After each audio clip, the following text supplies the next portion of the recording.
As we count down to the last few days of 2023, we wanted to take a look at the women who broke barriers, stood up to injustice, and trailblazed a path for others. Despite immense challenges, women at home and abroad have fought to save democracy and their own fundamental freedoms. From the battle over reproductive rights to gender violence abroad to the latest election here in the U.S., make no mistake, women were at the forefront of it all. Joining us now for our year in review is editor of Forbes Women, Maggie McGrath, and MSNBC analyst Huma Abedin. She's vice chair of the Know Your Value and Forbes 3050 Summit.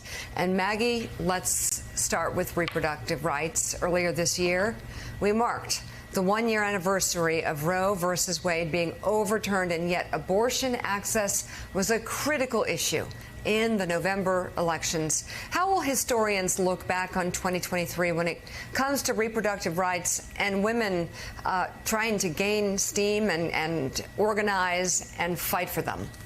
Well, it will be interesting, Mika, because 2023 will ultimately be sandwiched in between 2 years with landmark Supreme Court rulings on reproductive access. Of course, we had the Dobbs decision in 2022, which repealed Roe. But next year, in 2024, the Supreme Court is set to hear a case on the accessibility of mifepristone, the very commonly used abortion pill. So within this sandwich middle, 2023 will stand out as a year of consequences, severe consequences for women's health. We have seen cases, especially in Texas, which has some of the most abortion restrictions in the country, of women like Kate Cox, the mother who had to travel out of state to get the necessary health care she needed in order to protect her life and her future fertility. We have seen this year studies and surveys of America's OBGYNs saying that the Dobbs decision has affected their ability to treat pregnancy-related emergencies. There was a study in the American Journal of Preventive Medicine in October that showed that states with abortion restrictions have a 16% increase in infant mortality rates compared to states without these restrictions. So, of course, within these consequences, we also have an environment of action. We saw voters in Ohio this year vote to protect reproductive freedom in November. We saw similar results in Virginia and Kentucky. And I think the results in the November 2023 and 2022 elections prove that abortion is a winning issue. And I think this is the year that people are realizing what a health care issue this is. It's not about the issue of, quote, abortion, the action of an abortion. It's the health care need for the procedure and many like it. Huma, let's turn to the reports about gender and sexual violence against women, particularly those affected by the Israel-Hamas war and women in Ukraine. This seems to me will be a leading issue going into next year. Well, look, sexual violence against women during conflict and war has existed since, the beginning of human history. I think what's important to note is that we have women leaders like Hillary Clinton and Kirsten Gillibrand and Sheryl Sandberg really calling out what is happening in conflicts around the world, including, as you mentioned, in the Israel-Hamas war, what's happening with women in Ukraine, but also in Haiti and Ethiopia and Sudan.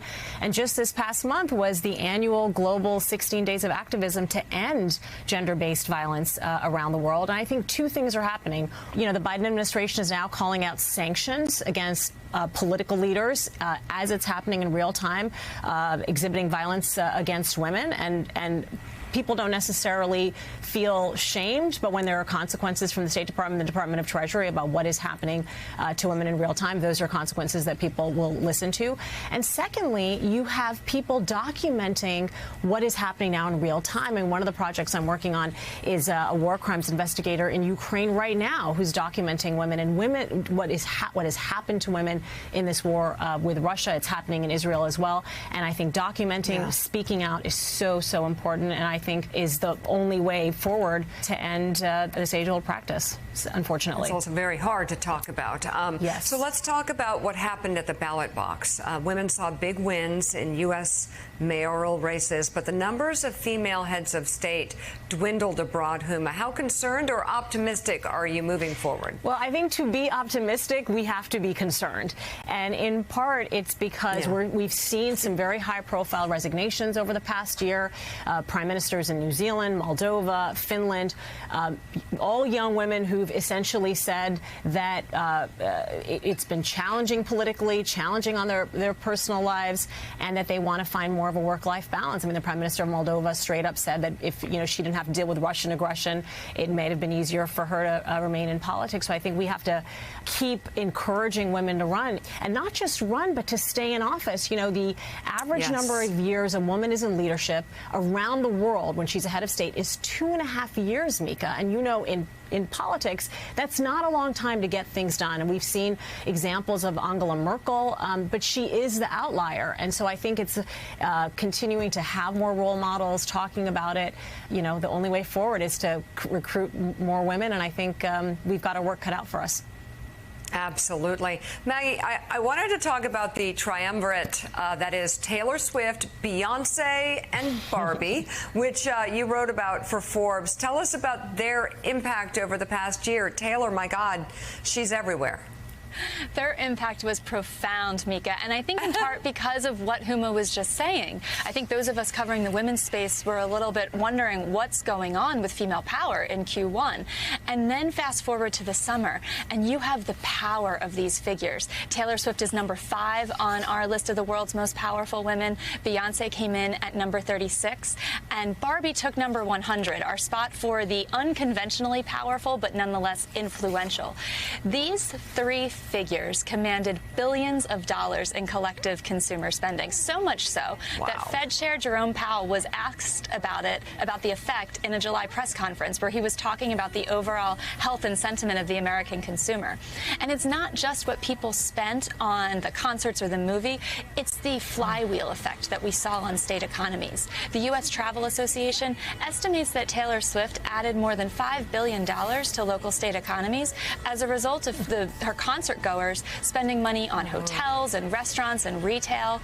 The power of these individual figures is also showcasing the power of women collectively, which makes it such an important story for 2023. Maggie McGrath and Huma Abedin, thank you both. Thanks so much. And before we wrap up, a look ahead to big news in 2024. Know Your Value and Forbes hosting the 3rd annual 3050 International Women's Day Summit in Abu Dhabi. It is a global event bringing together generations of women, both from the 30 under 30 and the 50 over 50 lists from around the world. And we already have a great lineup, including actress Meg Ryan, finance expert Susie Orman, businesswoman Sheila Johnson, and many more. For more details about the 3050 Summit, head over to Forbes.com or KnowYourValue.com.